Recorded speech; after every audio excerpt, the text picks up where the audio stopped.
Ese burya wari uzi ko hari ibintu bishobora kwangiza uruhu rwacu ku buryo ushobora kugaragara nk'umuntu ushaje cyangwa se ugasanga kugaragara ku ruhu inyuma bitandukanye n'imyaka ufite. Ni ibintu dushobora gukora buri munsi cyangwa se ukora buri munsi, harimo kwisiga amavuta utazi neza icyo yamarira uruhu rwawe, ndetse n'ibyo turya n'ubuzima tubaho bwa buri munsi. Ni ibintu usanga abantu benshi basuzugura nyamara byangiza uruhu rwabo, bigatuma bashobora kugaragara nk'abashaje cyangwa se abakuze cyane bitajyanye n'imyaka yabo, cyangwa se ugasanga ibyago byo kurwara kanseri y'uruhu byariyongereye bitewe n'ibintu bito bito bagiye bakora bikangiza uruhu rwabo. By'umwihariko mu kiganiro cy'uyu munsi tugiye kurebera hamwe ibintu 12 byangiza uruhu rwawe nyamara ukora buri munsi, byirengagizwa na benshi, nyamara byangiza uruhu rwawe bigatuma ugaragara nk'umuntu ushaje kandi ukiri muto cyangwa se bitajyanye n'imyaka yawe. Ubundi uruhu rw'umuntu ni rwo rugaragaza ubuzima bwe muri rusange, imiterere ye, ubuzima bwawe. Burya niyo uruhu rwawe rushobora kugaragaza ko ufite n'uburwayi bukomeye imbere mu mubiri, cyangwa se ufite ibibazo by'uburwayi biri imbere mu mubiri. Iyo rero hari ibintu birwangiza bituma ushobora kugaragara nabi cyangwa se ukagaragara ko ufite ikibazo kandi ntacyo. Tudatinze rero reka turebere hamwe ibintu 12 byangiza uruhu rwawe byirengagizwa na benshi, cyangwa se ugasanga ni ibintu dushobora gukora buri munsi duhura nabyo nyamara utazi ko biri kwangiza uruhu rwacu. Burya ikintu cya mbere cyangiza uruhu rwawe kiza imbere ku bintu bishobora kwangiza uruhu rwawe bikanakongera ibyago byinshi byo kurwara kanseri y'uruhu ni izuba. Burya imirasire ikomoka ku izuba yangiza uruhu rwacu ku kigero kiri hejuru, ku buryo bituma rutakaza umwimerere warwo, rukaba rushobora kumagara, ukagira uruhu rwumagaye, rushobora gucikagurika, ndetse n'uturemangingo tw'umubiri tukangirika, cyangwa se uturemangingo tw'uruhu tukangirika. Ibyo bigatuma rero ibyago byo kurwara kanseri byiyongera, cyangwa se nanone no kuba ibyago byo kuba uruhu rwawe rwakwangirika bikiyongera. Burya izuba cyangwa se imirasire ikomoka ku izuba iragenda ikangiza ibintu by'ingenzi biboneka mu ruhu. Ni ubwoko bwa poroteyine, harimo iyitwa collagen n'iyitwa elastin. Izo ni poroteyine zituma uruhu rwacu rutagira iminkanyari ndetse rukarushaho gukweduka. Iyo rero izuba urijyaho inshuro nyinshi cyangwa se uhora ku izuba, cyangwa se ukora nk'akazi gatuma ujya ku izuba igihe kirekire, izo collagen na elastin ziba nkeya mu ruhu rwawe, ku buryo usanga ufite uruhu rwumagaye kandi rudafite itoto. Nanone uruhu rushobora gutera ibyitwa pigmentation, aho usanga uruhu rwawe rwarakokeje, rwarahiye, cyangwa se izuba ryaragutwitse, bigakunda nko kugaragara ku bantu b'inzobe bafite melanine nkeya cyangwa se abazungu. Ariko burya umuntu wese izuba ryamutwika kandi uruhu rwe rukangirika. Nanone izuba rishobora gutera ibyitwa DNA mutation, aho usanga uturemangingo sano tw'uruhu cyangwa se twa serire z'uruhu twangirika, ibyo kakongera ibyago byinshi byo kurwara kanseri y'uruhu. Nanone burya izuba rituma uruhu rwawe rutakaza ubwirinzi bwarwo ndetse n'ubw'umubiri muri rusange, ugasanga bwa bwirinzi uruhu ruduha ruha umubiri ubwawo bwavuyeho, ku buryo nyine usanga hari n'ibyago byinshi byo kwibasirwa n'ubundi burwayi butandukanye. Iyo rero izuba ririmo kukwangiriza uruhu rwawe, hari ibimenyetso ugenda ugaragara nko kubona imirongo iza ku ruhu rwawe igaragaza ko uruhu rwawe rurimo kwangirika, imirongo idasanzwe. Ushobora kubona uri kuzana iminkanyari cyangwa se kubona ibidomo by'umukara biza ku ruhu, ndetse iri zuba rishobora no kugutwika, ubugarwa ukabona ko izuba ryagutwitse. Niba ugiye ku izuba rero, gerageza wambare nk'ingofero itwikira mu maso, ku buryo uruhu rwo mu maso rudahura n'izuba. Burya n'urwangirika cyane ugereranyije n'urundi ruhu rw'ahandi rwangizwa n'izuba. Gerageza nanone ushobora ko amavuta asigwa ku ruhu rwawe mu gihe ugiye ku izuba, ku buryo wayisiga ubukana bw'izuba bukagenda bugabanuka. Nanone ushobora no kwambara imyenda ishobora gutwikira umubiri wawe wose, ariko nanone itatuma ubushyuhe bukwica. Ikintu cya kabiri burya cyangiza uruhu rwacu ku kigero kiri hejuru ni inzoga n'itabi. Burya kunywa inzoga n'itabi nabyo biri mu bintu byangiza uruhu rwacu, bikanarwongera ibyago byinshi byo kuba ushobora kurwara cyangwa se uruhu rwawe ukarwara n'izindi ndwara zishingiye kuri ibyo bintu ukora. Burya inzoga n'itabi bituma amaraso atembera agera mu ruhu agabanuka. Ibyo bisobanuye ko uruhu rwawe cyangwa se serire zo ku ruhu zibona ogisijene nkeya n'intungamubiri nkeya kubera ko ruba rutagerwamo n'amaraso neza.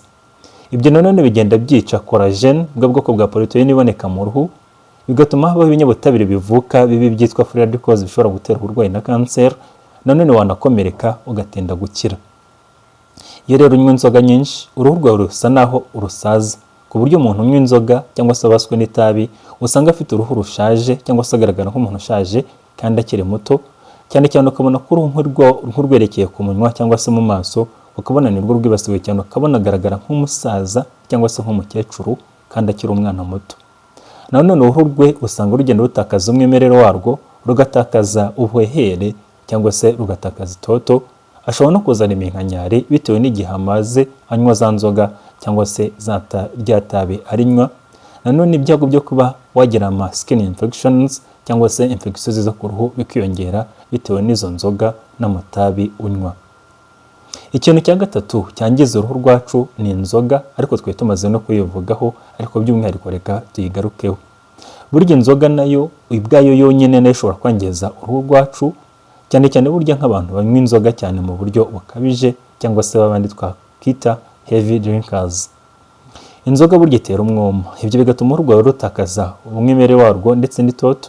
Inzoga itera ibyitwa inflammation mu mubiri, ndetse inzoga nanone ishobora gutuma uruhu rwawe rushobora kurwara cyangwa se wagira ibibazo by'amakine. Nanone inzoga ituma vitamini A iboneka mu mubiri igabanuka, ibyo bigatuma mu gihe ukomeretse uruhu rwawe rutabasha gukira vuba kubera kubura iriya vitamini. Umuntu rero unywa inzoga nyinshi ndetse n'uruhu rwaragiye rwangirika bitewe n'inzoga agira ibyitwa puffy face cyangwa se alcoholic face, ni uburyo agaragara mu maso. Nanone ushobora gusanga capillary cyangwa se udutsi twitwa capillary two ku ruhu rwe twarangiritse.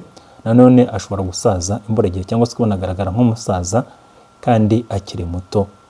Burya niba n'inzoga zarakunaniye kuzivaho, byibuze niba unywa icupa rimwe ry'inzoga, unywa amacupa 2 y'amazi kugira ngo ubashe gusohora ya nzoga ndetse n'imyanda n'ingaruka zayiteye zibashe gushyira mu mubiri. Ikintu cya kane cyangiza uruhu rwacu ku kigero kiri hejuru ni ukurya nabi cyangwa se kurya amafunguro mabi. Ayo mafunguro hano tuvuga ni amafunguro arimo ibinyamasukari menshi, ndetse ugasanga anakeneye ku ntungamubiri z'ingenzi zishobora kugaburira uruhu. Izo ni intungamubiri zirimo amavitamine. Burya kurya nabi nabyo biri mu bintu bituma tugira uruhu rubi cyangwa se uruhu rutameze neza, uruhu rurwaye cyangwa se uruhu rufite ibibazo. Cyane cyane nk'ibiribwa birimo amasukari menshi nabyo burya hari uburyo bituma tugira uruhu rubi, ndetse n'ibiribwa bikennye ku ntungamubiri, aho usanga umuntu ashobora gusaza imburagihe akabura itoto. Burya kurya neza murabizi nyine ko bishobora gutuma umuntu agira uruhu rufite itoto kandi rusa neza rudafite ibibazo. Nanone hari ibiribwa bishobora gutuma uruhu rwawe rwangirika, ni ibiribwa birimo nk'amasoda, inzoga, ibiribwa byinshi cyane usanga ariko ugasanga birimo amasukari menshi n'imyunyu myinshi, cyangwa se ugasanga birimo amavuta menshi. Bene ibyo biribwa ntabwo ari ibiribwa byiza ku ruhu rwacu. Burya rero hari n'ibiribwa byiza byarengera ubuzima byatuma ugira uruhu rwiza. Muri ibyo biribwa harimo nk'imboga n'imbuto, burya bibonekamo amavitamine agaburira uruhu rwacu, ndetse burya ibiribwa birimo omega 3 nabyo burya ni byiza ku ruhu, ndetse n'ibiribwa byose bibonekamo amazi menshi ndetse n'ibonekamo poroteyine. Ikintu cya gatanu burya cyangiza uruhu rwacu ku kigero kiri hejuru ni stress cyangwa se imihangayiko ikabije. Burya stress cyangwa se imihangayiko burya ni kimwe mu bintu bishobora kwangiza uruhu rwacu. Burya stress iyo wayigize cyangwa se iyo wayigize bishobora gutuma uruhu rwawe rukora amavuta menshi, bikagutera uburwayi bwitwa acne. Nanone bishobora kugutera ibibazo bya inflammation ku ruhu rwawe, ibyo nabyo bigatera uburwayi bw'uruhu. Bishobora no gutuma uruhu rwawe rutabasha gukira vuba mu gihe wakomeretse cyangwa se mu gihe rwagize ikibazo. Burya stress ishobora no guca intege ubudahangarwa bw'umubiri, ukibasirwa n'ama-infection atandukanye harimo n'afata ku ruhu. Kandi umuntu uhorana stress ubona ameze nk'umusaza, bivuze ko stress iba yangije rwa ruhu rwe ku buryo nyine usanga byaramuteye gusaza cyangwa se kugaragara nk'umuntu ushaje kandi ari muto. Ikintu cya gatandatu burya cyangiza uruhu rwacu ni ukudasinzira mu kigero gikwiye cyangwa se amasaha akwiye, cyangwa se kutaryama cyangwa se kudasinzira. Burya kutaryama cyangwa se kudasinzira bishobora gutuma uruhu rwawe rwangirika cyangwa se ukagaragara nk'umuntu ushaje kandi ukiri muto. Burya kudasinzira cyangwa se kutaryama muri rusange bitera ibibazo bya inflammation mu mubiri, bigatuma collagen ikorwa ijya ku ruhu iba nkeya, bigatuma uruhu rwawe rutakaza amazi menshi rukagira kumagara, ndetse bigatera n'ibibazo mu mubiri, balance y'imisemburo yo mu mubiri. Byibuze umuntu akwiye gusinzira amasaha hagati ya 7 n'9 ku munsi, niyo masaha meza atuma ukomeza kugira ubuzima bwiza, harimo n'ubuzima bw'uruhu rwawe. Ikintu cya karindwi cyangiza uruhu rwawe ni umwuma cyangwa se kutanywa amazi ahagije. Burya kutanywa amazi ahagije cyangwa se kugira umwuma bituma uruhu rwawe rutakaza elasticité cyangwa se ubukweduke bwarwo, bigatuma rwumagara ndetse rukagira n'ibibazo. Iyo utanywa amazi uruhu rwawe rurumagara, ndetse ugasanga ubwiza ndetse n'ubukweduke bw'uruhu rwawe bwagiye bugabanuka, ku buryo bishobora gutuma ugaragara nk'umuntu ushaje kandi ukiri muto, bitewe na wa mwuma wabaye chronique ufite mu mubiri. Byibuze ni byiza ko umuntu wese yanywa hagati ya litiro 2 na litiro 3 ku munsi, bitewe n'ibyo ukora. Nanone burya ushobora kurya ibindi biribwa bituma umubiri ubona amazi ahagije, harimo nka kokombure, watermelon, ama orange ndetse n'izindi mbuto. Burya ni byiza cyane ko wanywa nyine amazi menshi, burya arengera n'uruhu rwacu. Ikintu cya 8 burya cyangiza uruhu rwacu ni amavuta dukoresha. Amavuta ashobora gutera ikibazo uruhu rwacu cyangwa se atari meza. Burya amavuta menshi akorwa ashobora gucuruzwa, harimo amavuta menshi arimo ibinyabutabire bishobora kudutera ikibazo ku ruhu ndetse no kwangiza uruhu rwacu aho kugira ngo bidufashe. Nanone hari igihe usanga ikinyabutabire kimwe cyangwa se amavuta runaka ashobora gufasha uyu muntu bitewe n'ubwoko bwe bw'uruhu afite, ugasanga ku wundi muntu rumutera ikibazo. Burya ibyiza ni ukumenya ubwoko bw'amavuta agwa neza uruhu rwawe, akaba ariyo uzajya ukoresha cyane cyangwa se gusa kurusha uko wagenda uhindagura amavuta uko ubiboneye. Wenda ku bw'amahirwe amavuta menshi atukuza arimo n'ibinyabutabire bishobora gutera kanseri bagiye bayaca cyangwa se yaciwe ku isoko rya hano mu Rwanda, ariko nanone burya ashobora kuba ari ibinyabutabire byiza bidashobora guteza ikibazo ku ruhu muri rusange, ariko ugasanga kuri wowe ibyo binyabutabire si byiza. Niyo mpamvu burya udakwiye guhinduragura amavuta mu gihe ayo wisigaga yakuguye neza. Ubundi amavuta meza ni amavuta ari natural cyangwa se ari naturel, akoze mu bintu binaturel, biba binanditseho, atarimo ibinyabutabire byo mu nganda. Nanone ni amavuta ashobora kudatera ikindi kibazo ku ruhu rwawe, ni amavuta adashobora gutera ibibazo bya irritation ku mubiri wawe, ndetse ni amavuta nanone ashobora gutuma wumva umerewe neza kandi uruhu rwawe rukagira itoto, ariko biturutse ku bintu nyine by'umwimerere wakoresheje. Muri make rero amavuta yuzirikana ko ashobora gutuma ugira uruhu rubi cyangwa se uruhu rwawe rwangirika, cyangwa se agatuma ugira uruhu rwiza, kandi uzirinde guhindagura amavuta mu gihe yakoreshaga nta kibazo yaguteraga. Ikintu cya 9 buryo cyangiza uruhu rwacu ni pollution cyangwa se ikirere cyanduye cyangwa se ibintu bidukikije ariko byanduye.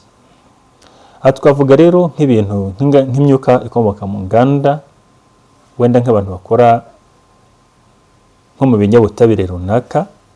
Ibyo byose bishobora gutuma uruhu rwacu rusaza imburagihe, cyangwa se nanone uruhu rwacu rukaba rushobora kugira ibibazo biturutse kuri ibyo bintu dukoresha. Reka dufate urugero rworoshye.